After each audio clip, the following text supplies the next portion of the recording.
Welcome. This is A Course in Miracles, Palm Beach Study Group. It is Thursday, October 15th. We are on Chapter 2 in Section 6, Fear and Conflict, and we're on paragraph 5. We're picking up right where we left off last week. Fear is always a sign of strain, arising whenever what you want conflicts with what you do. This situation arises in two ways. First, you can choose to do conflicting things, either simultaneously or successively. This produces conflicted behavior, which is intolerable to you because the part of the mind that wants to do something else is outraged. Second, you can behave as you think you should, but without entirely wanting to do so. This produces consistent behavior, but entails great strain. In both cases, the mind and the behavior are out of accord, resulting in a situation in which you are doing what you do not wholly want to do.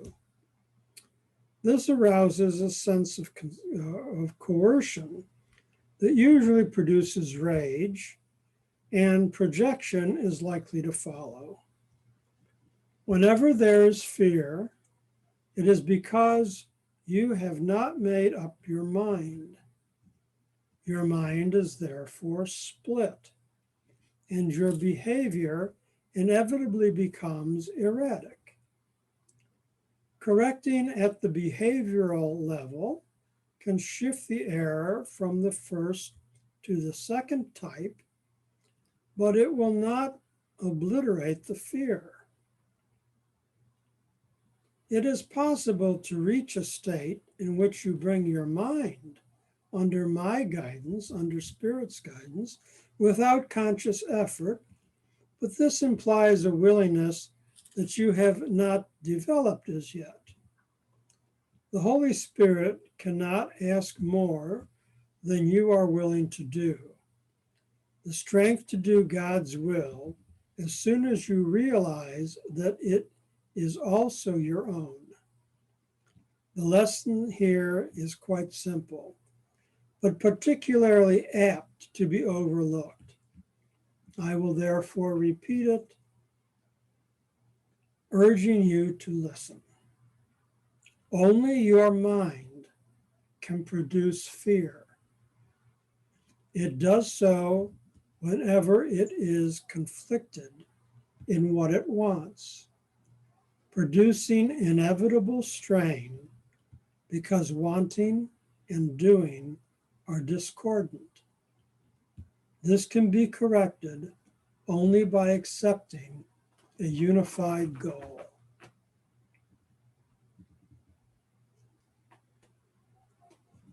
Okay, do we have any questions or comments?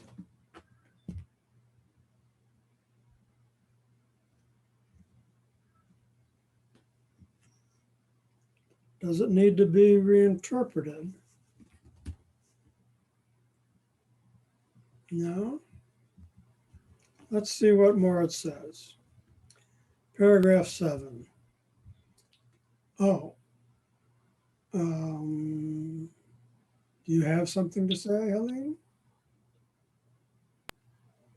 I'm sorry. I may be just a little bit off or something, or I was not figuring out exactly where you were starting. You started by saying today is October 15th, so that kind of threw me for a loop to begin with because today is April 15th. October?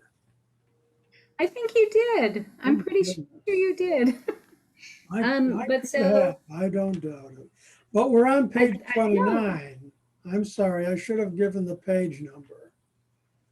We're on the, we started at paragraph 5 on page 29. And Okay. I don't know, I had figured that most people kind of like mark their book where we, I do generally, and that's why it kind of surprised me that we were there because I thought we were just a couple of paragraphs before that. But oh, um, that was a lot to take in, and I would love to hear whatever kind of, interpretation you might offer, John. Thank you. okay. And thank you. It is April, it's not October. I don't, you're asking me where I am? David, did you have a comment? Yeah, I think it's October. Yep. All right. Okay. I'm going to mute you now. There you go. Okay, so fear is always a sign of strain. It arises from conflict. The conflict is produced by, conflicting behavior. We want to do one thing, we're doing something else. Or we're thinking one thing and we're doing something else. There's some sort of a conflict there between mind and body, and the basic lesson is that what it's saying at the end of paragraph 6, sentence 7, only your mind can produce fear, because we generally think of fear as an emotion, which it is. We feel it, but it's an emotion that's produced by the mind. There's some conflict in the mind that produces the feeling of fear. And most people don't think of it that way. They think, I'm afraid, so something is frightening me. They put it to some outside influence that's coming upon them. And they don't realize that it's happening in their mind, and that the mind is what is producing the fear. Only your mind can produce fear. That's what it's saying. That's cut and dry. Only your mind can produce fear. It does so whenever it is conflicted in what it wants, producing inevitable strain because wanting and doing are discordant. This can be corrected only by accepting a unified goal. All right, I'm going to ask somebody for an example of a fear that they have and see if we can analyze this better. Anybody? It doesn't have to be you personally, but a fear. Anybody?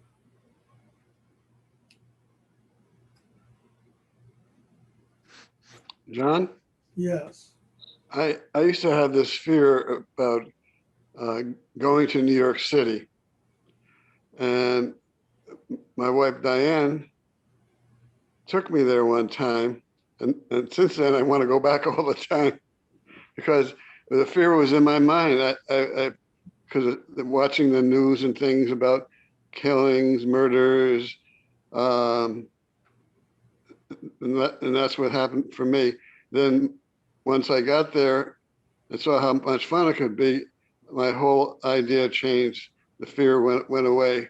When I loved New York, I love New York, the fear went away. Thank you. Thank you. So there we go. David understood how the fear was in his mind, that his thinking that New York was a dangerous place had kept him from going.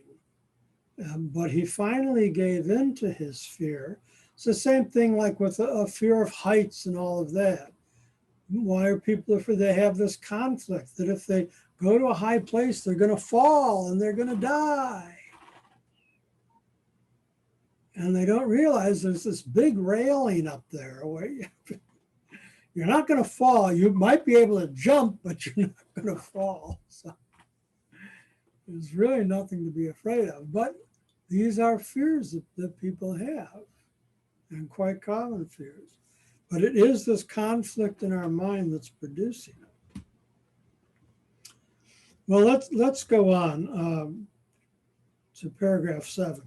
The first corrective step in undoing the error is to know first that the conflict is an expression of fear. Say to yourself that you must somehow have chosen not to love, or the fear could not have arisen. Then the whole process of correction becomes nothing more than a series of pragmatic steps in the larger process of accepting the atonement as a remedy.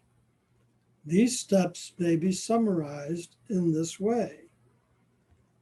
Know first that this is fear. Fear arises from lack of love. The only remedy for lack of love is perfect love. Perfect love is the atonement.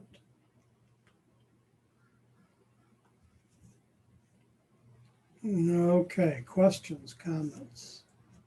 Yes, Eileen. So I'm trying to follow this. I have a fear of flying. Let's use that. That's simple, right? So, so the idea is that I have a fear of flying from a place of a lack of love. And so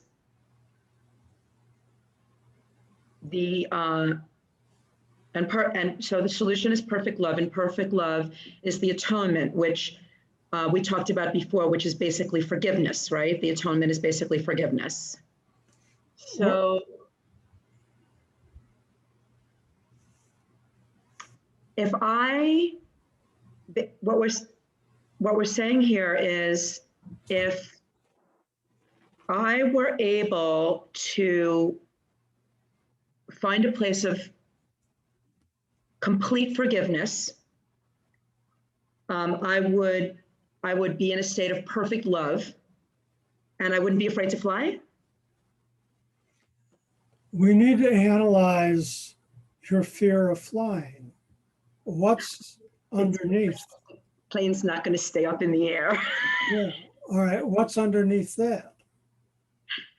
I had a really bad flight where it looked like the plane wasn't going to stay up in the air. I mean, it did, but for a while there, it was definitely not a given. What's behind that? I guess wind shear. No. What's behind the fear? That the plane will not stay in the air, and I won't fare well. And you will fare well. Now you're getting to it. I'll die. Now I'll die. Your fear is a fear of dying. Yeah. That's why you're afraid to go up in the plane. Your fear is a fear of dying. So this is about eliminating a fear of death. Well, yeah, because death isn't even real. You're living in an illusion anyway. If you die, you're going to wake up. Okay, well, that's a very interesting perspective. Okay. You're just dreaming. See, you got to follow the course. You got to follow the course. I understand. Told us in the first place, we're just dreaming. So any fear of death is irrational. You can't die.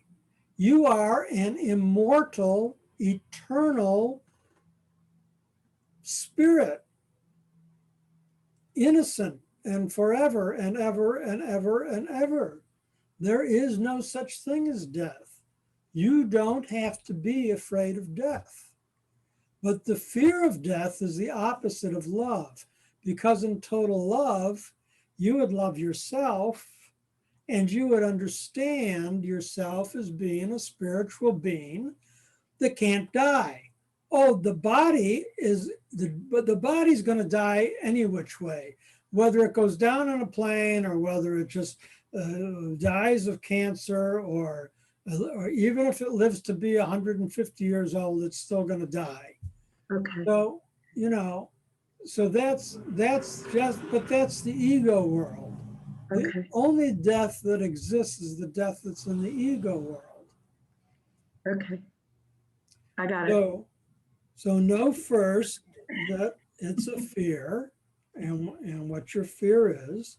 Remember, the basic fear the book tells us is the fear of separation, the fear of being separated from our Father. And that's true death, if that were even possible. But it's not possible. Fear arises from lack of love, loving ourselves as a spiritual being and understanding that.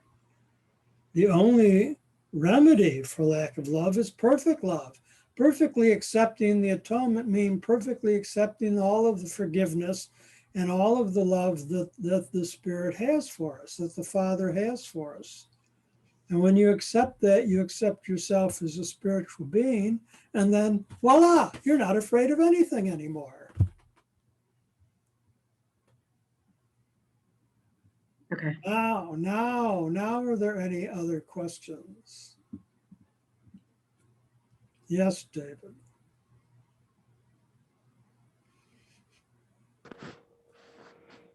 A thought crosses my mind every now and then. Let me see if I can pull it together. I have a fear I'm not going to enjoy my life.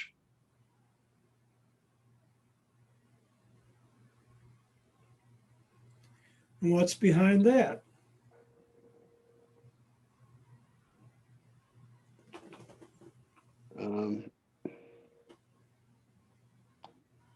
I'm not going to be conscious of the love around me, I guess.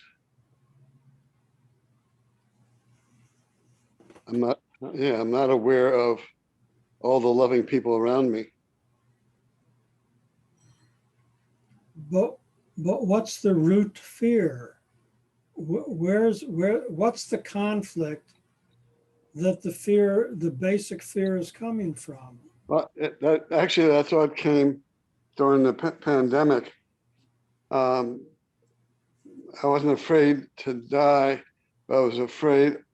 I was sitting in my house and I wasn't living. Should I been out and about doing what I was doing before?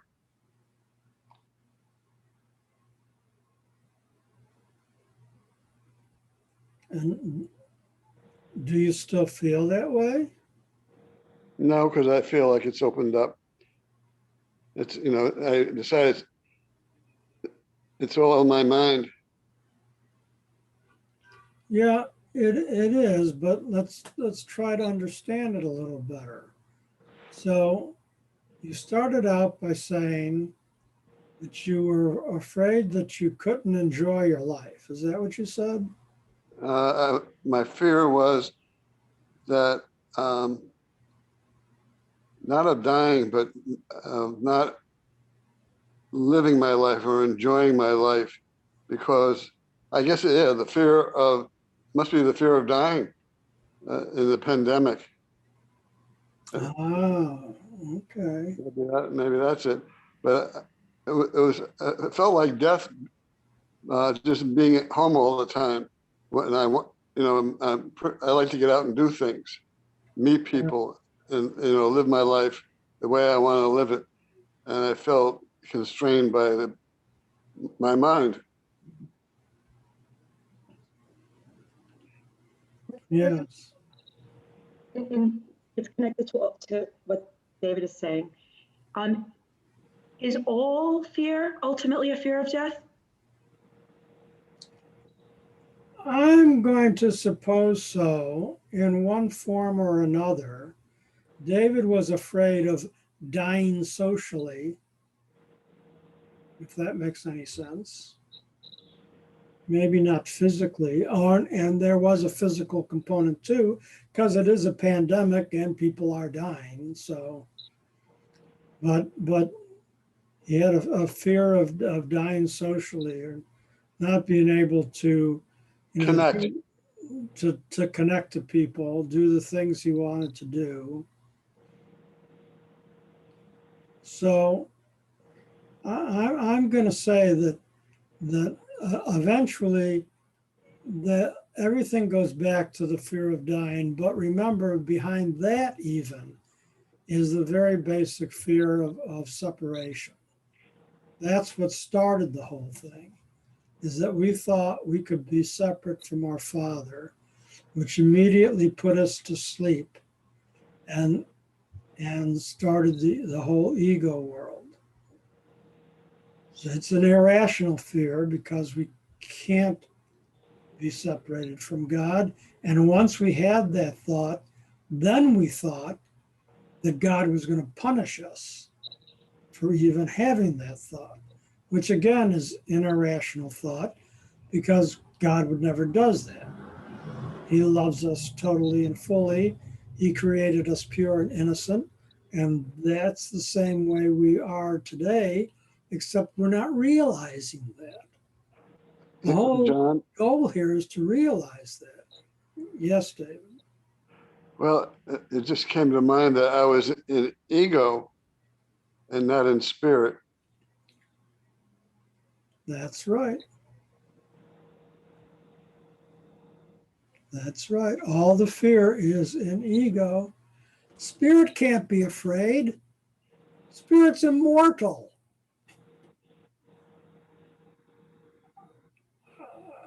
How can it be afraid? There's no such thing as fear in the spirit world. So, yes, all of the fear is in ego.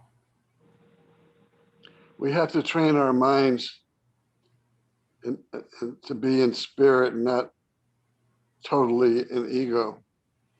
That's the goal. That's the goal. That's what we're working on here.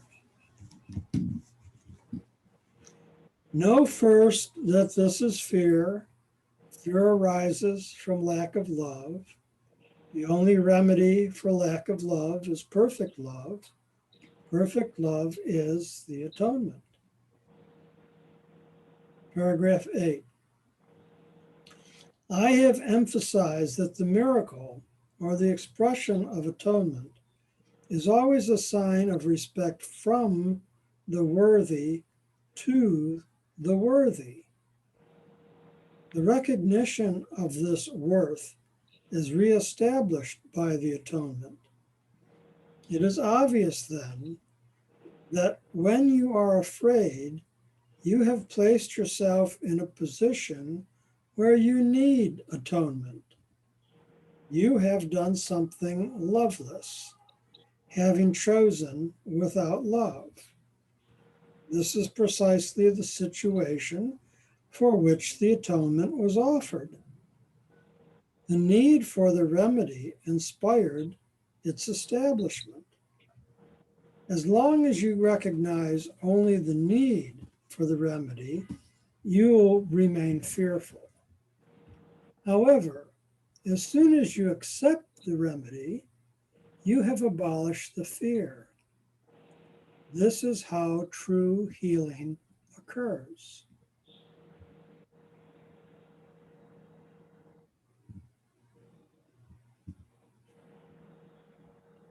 Any questions?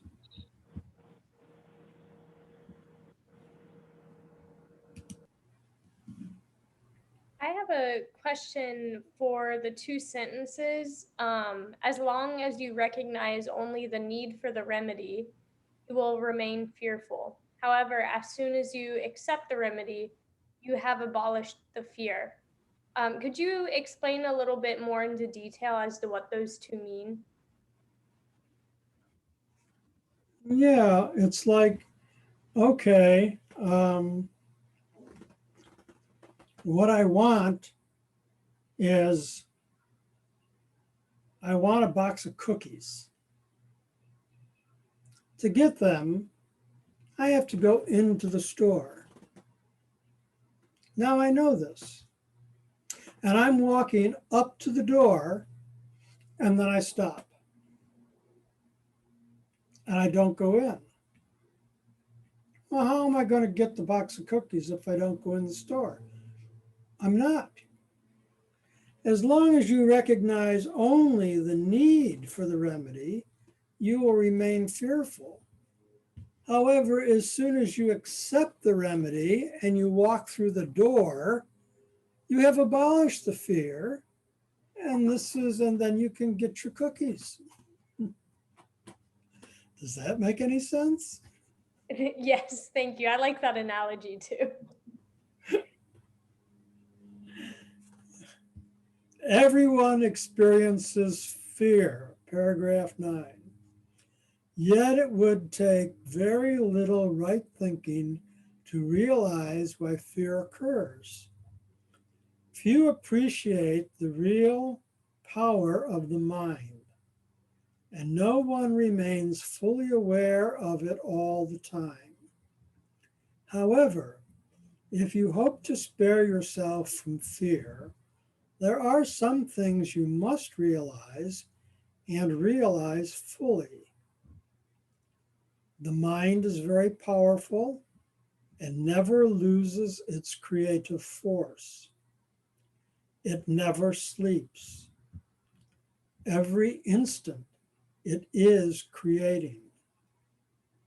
It is hard to recognize that thought and belief combine into a power surge that can literally move mountains. It appears at first glance that to believe such power about yourself is arrogant, but that is not the real reason you do not believe. You prefer to believe that your thoughts cannot exert real influence because you are actually afraid of them. This may allay awarenesses of the guilt, but at the cost of perceiving the mind as impotent. If you believe that what you think is ineffectual, you may cease to be afraid of it, but you are hardly likely to respect it. There are no idle thoughts. All thinking produces form at some level.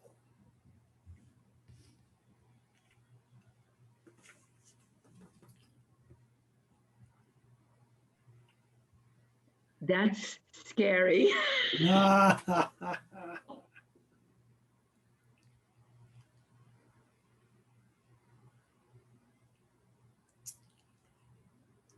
you wanting to speak, David?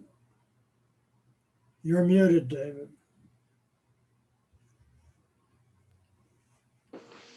She says that thought is scary. What I do is walking meditation with affirmations. I retrain my brain. First of all, meditation opens up your mind, and I do a meditation like, I am lovable. As I walk, I just repeat that in my mind. I am lovable, I am lovable, I am lovable. Look at me, I'm lovable. It came true.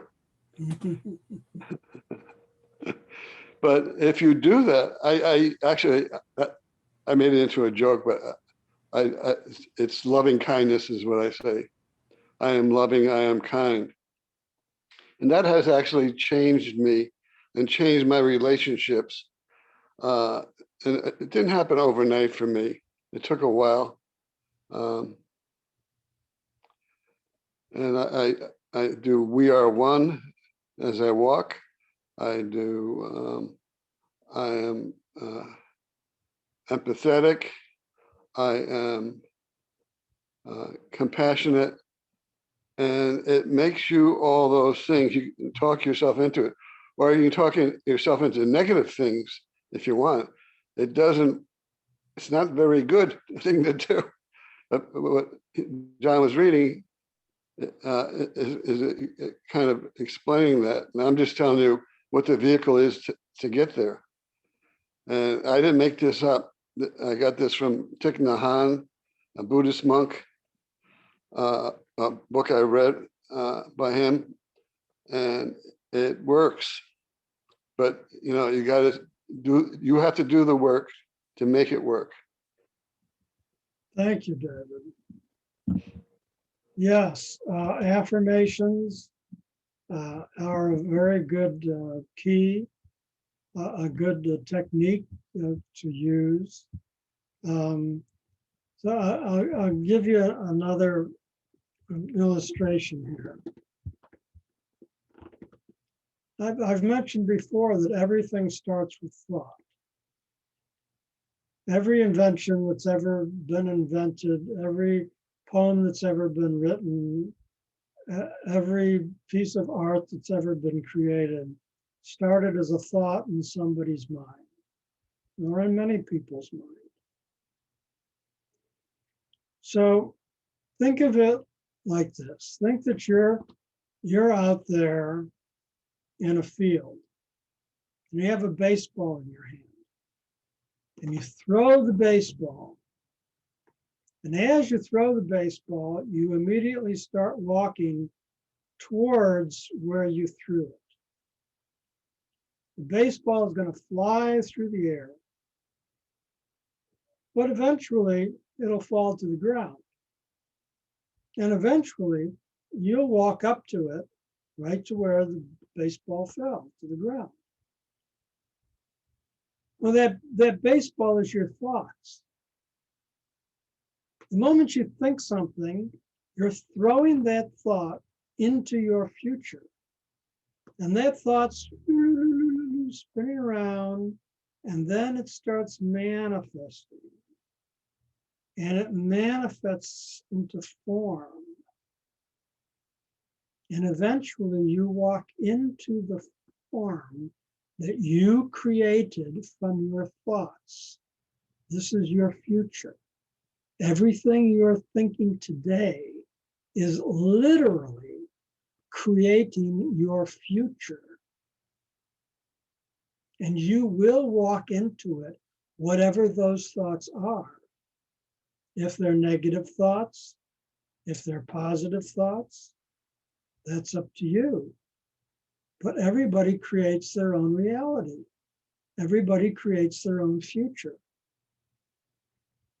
If thoughts manifested immediately, people would go crazy. They would absolutely go crazy. We can't handle that on this ego level. That's why there's this time delay. And that's what karma is. Karma is what you do will come back on you. That's what it means. So here's the thing. This is why we need to train our mind. Because most people in their lives, the lives that you're living today, are the lives you created yesterday. And most people have a mixture of good and bad things happening to them because most people are thinking good and bad thoughts. It's as simple as that. But when you can train your mind to think as positively as you can, to think as spiritually as you can, to eliminate negative thoughts, to correct negative thoughts and feelings when you have them.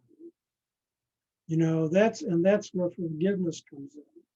So every time you make a judgment, you look at a person walking on the street, some homeless person, and your first thought is, oh my God, they're so dirty, they're so ugly. And then you say, wait a minute, why did I think that? That's not true. They're children of God. And then you start thinking, no, you're a child of God. You're pure and innocent. And you send that thought to them. So you override that initial negative thought. But we're programmed in this society to have all of these judgmental thoughts about people. about how they look, the way they act, how they speak, what they're wearing, all these things that society teaches us to have judgments about. And every time we do that, we're throwing a thought into our future. Do you want to end up like the old dirty bag lady on the street? Well, then you better start thinking some good thoughts about yourself and about other people too, so that that doesn't happen to you. Does this make any sense? Feedback, please. Yes, Eileen. So in terms of application, because I definitely understand what you're saying. So in terms of application, like obviously not everything, or at least in my life, not every single thing that happens in my life is positive and welcome and desirable. So is the idea that,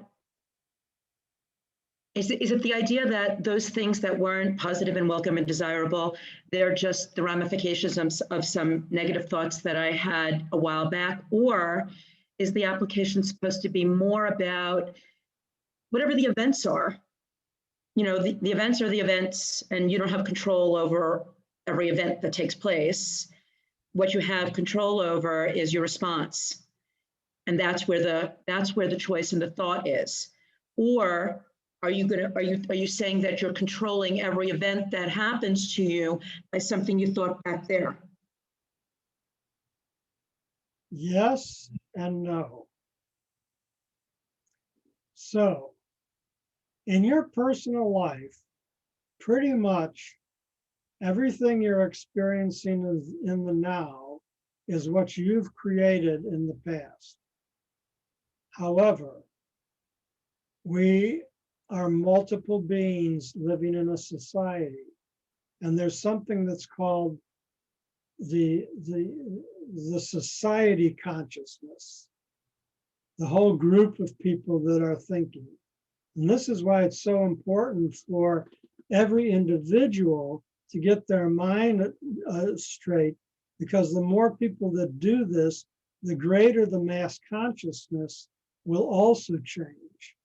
But we live in a society that is also, as a whole, as the whole of humanity as a whole, is creating everything that's happening in the world.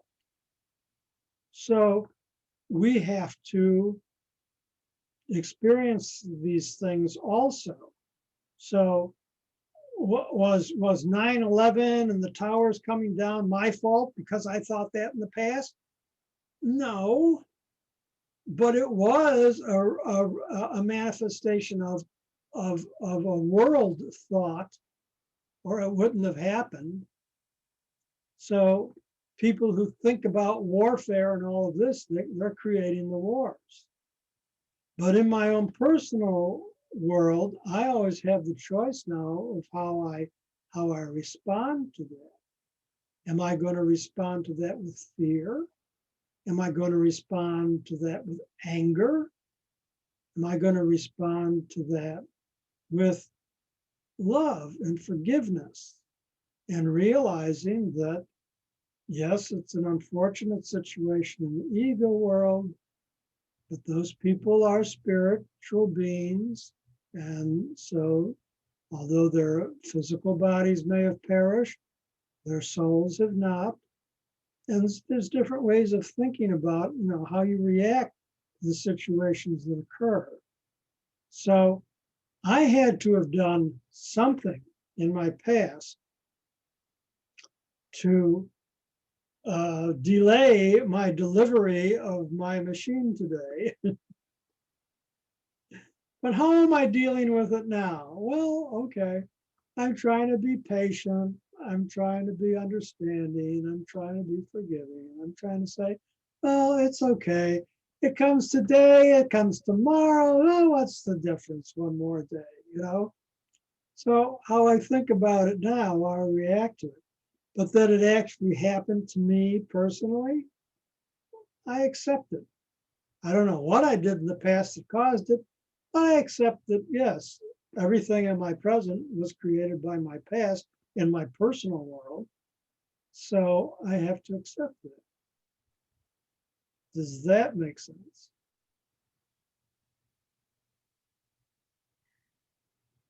Eileen? I get it. I get what you're saying. It's hard to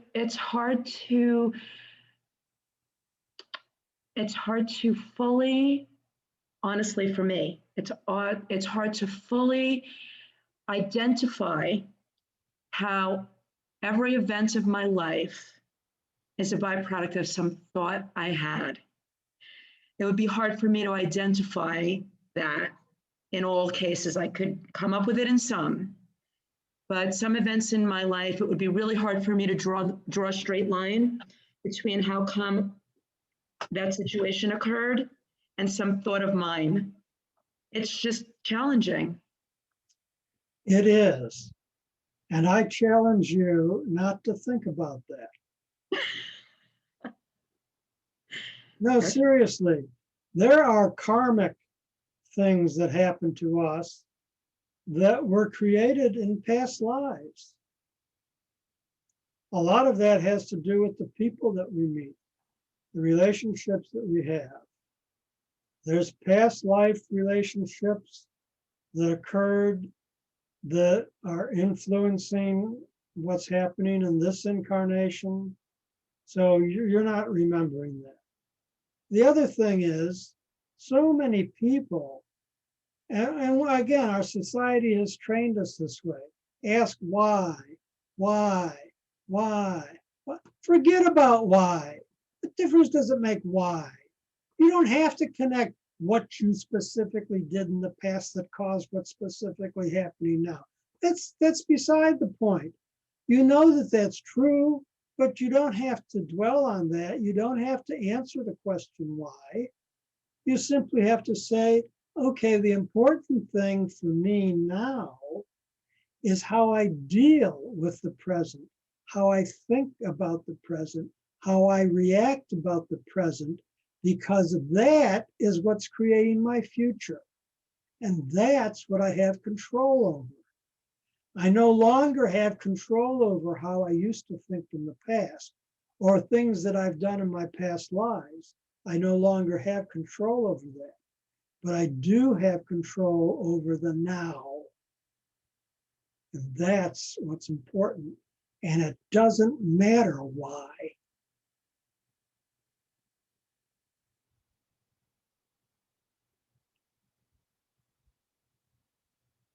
Anyone?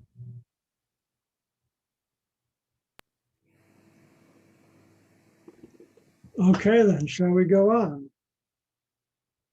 Oh.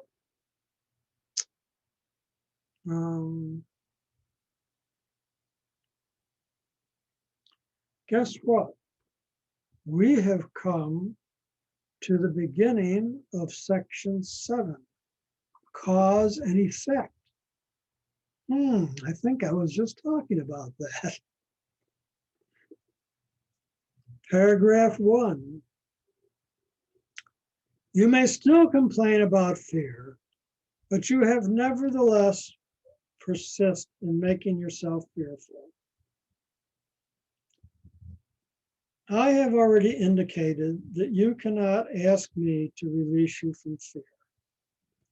Now, one of the things to realize about in a passage like this is to understand that this text originally was being spoken by Jesus to Helen Schuckman, who transcribed the course.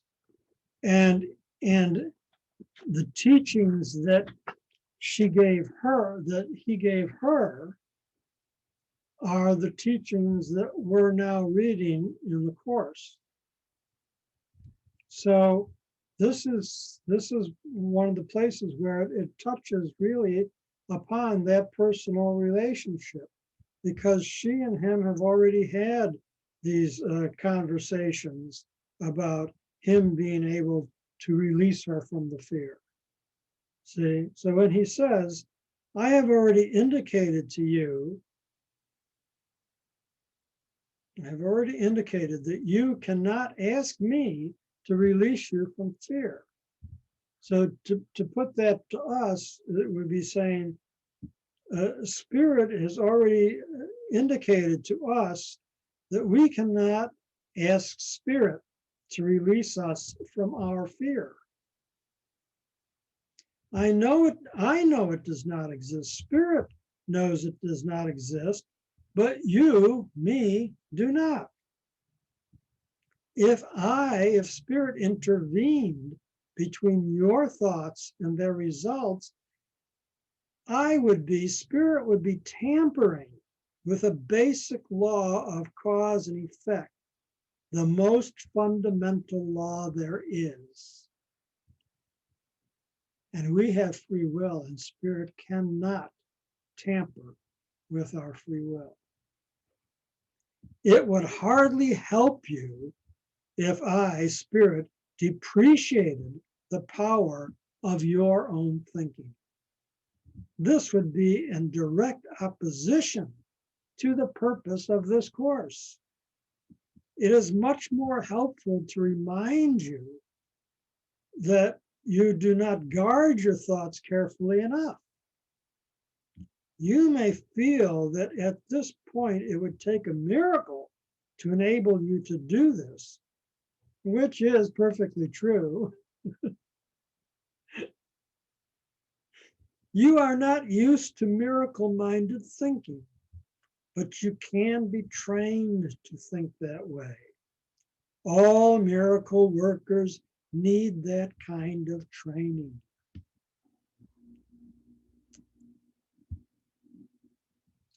So David gave us an example before of how he's trying to train his mind by doing these affirmations as he's walking, thinking these positive thoughts, being mindful of what he's thinking.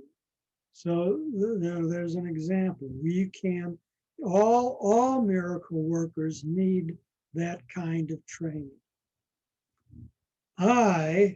Spirit, cannot let you leave your mind unguarded, or you will not be able to help me. So Spirit is there to help us in the terms of teaching us and guiding us. But Spirit's not going to interfere with our free will choices. And Spirit is not going to take away our fear. Okay. Miracle worker entails a full realization of the power of thought in order to avoid miscreation. And that's what we were talking about earlier, that yes, your negative thoughts also get created.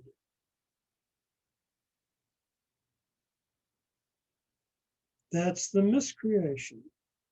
So thoughts of fear, thoughts of anger, thoughts of hatred, they get created just as well as thoughts of love, thoughts of forgiveness. Otherwise, a miracle will be necessary to set the mind itself straight, a circular process that would not foster the time collapse for which the miracle was intended. The miracle worker must have genuine respect for true cause and effect as a necessary condition for the miracle to occur. So you have to really get into your mind, and this is where meditation helps so much, and where prayer helps, and where affirmations help, and where just consciousness, being consciously aware of what's going on, what the thoughts are that are going through your mind, how you're thinking about things, when you're thinking about things, what you're thinking. John, Yes, David. for about a week now, I don't know if I told any of you, I've been walking, but I started waving at people in cars going by and people on the sidewalk. I waved to them. And what happened was, it sounds like what you're talking about, my inner voice said, I'm feeling disconnected from the world, and people are disconnected with me. They have masks on their face, they're looking the other way, avoiding eye contact. And I says, maybe I can help by being friendly and waving. First, I listened to my thoughts, the inner voice, and then I acted. The acting part was hard for me at first, but I said, I'm going to force myself to do it. It's not going to hurt me at all. You know, people might have thoughts I'm crazy or whatever, but they probably had those before. But now, after about a week, I have no trouble waving at people, and I feel like people are looking for me, and they're waving out their windows, and there's other people still looking the other way, of course. But I have more people waving back at me than when I originally started. And this all came from listening to that inner voice and listening about my fears and what action was I gonna do to change it. It's a very minor thing. However, they can have a nice day just because I waved to them, you know? It seems like a minor thing on the outside, but it's really not. It's a major thing. It's a major change in your thoughts and perceptions and behavior. And it's interesting you bring up that as an example, because I've been doing that for years. You're the crazy one that we're talking about. Well, I am, yes. I've even been walking with other people, and we're going down the street, and there's somebody out there working in their yard or something, and I look and I say, "Hi, how you doing?" And I wave, and the person next to me is saying, "Do you know him?" I said, "No." I said, "Well, what are you saying hello for?" I said, "Well, he's my neighbor. Everybody I pass is my neighbor. So why shouldn't I say hello? Wouldn't you say hello to your neighbor if you saw him outside? Wouldn't you say, hey, how you doing?" Everybody's my neighbor. And that's the way I feel. I've been doing that for years. That's why I know so many of the free sample givers at the Costco. I often say hello to everybody.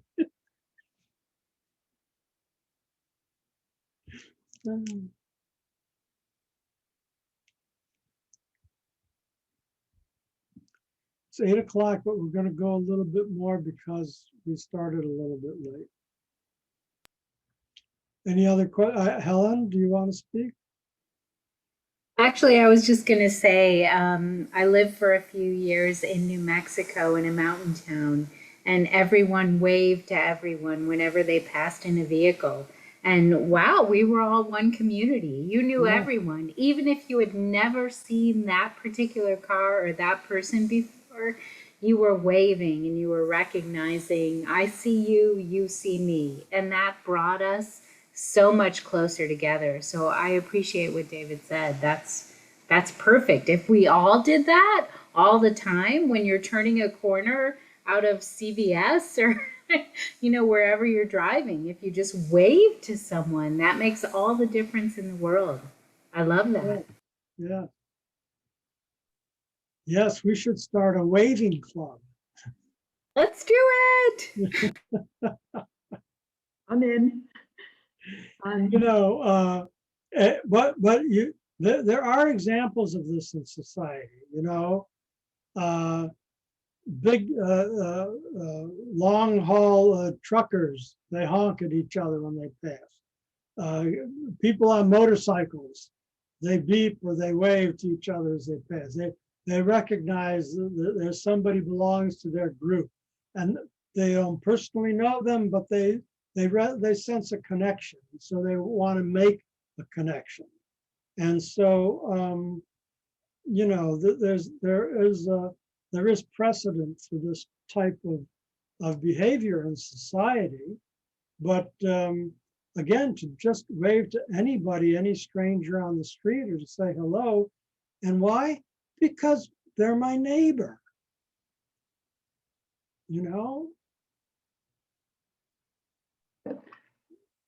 strangers are only friends I have not met yet. Is that how it goes? Yeah. Paragraph 3. Both miracles and fear come from thoughts. If you are not free to choose one, you would also not be free to choose the other. By choosing the miracle, you have rejected fear, if only temporarily. You have been fearful of everyone and everything. You are afraid of God, of me, and of yourself. You have misperceived or miscreated us and believe in what you have made. You would not have done this if you were not afraid of your own thoughts. The fearful must miscreate because they misperceive creation. When you miscreate, you are in pain. The cause and effect principle now becomes a real expediter, though only temporarily. Actually, cause is a term properly belonging to God, and his effect is his Son.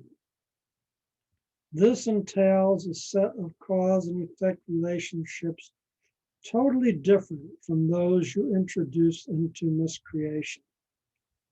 The fundamental conflict in this world, then, is between creation and miscreation. All fear is implicit in the second, and all love in the first. The conflict is therefore one between love and fear.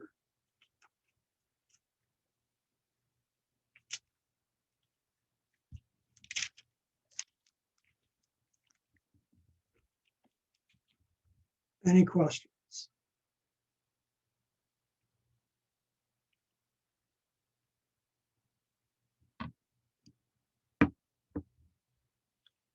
Well, I'm going to counsel that you go back and read that last paragraph and think about it, meditate upon it, and do your best to understand it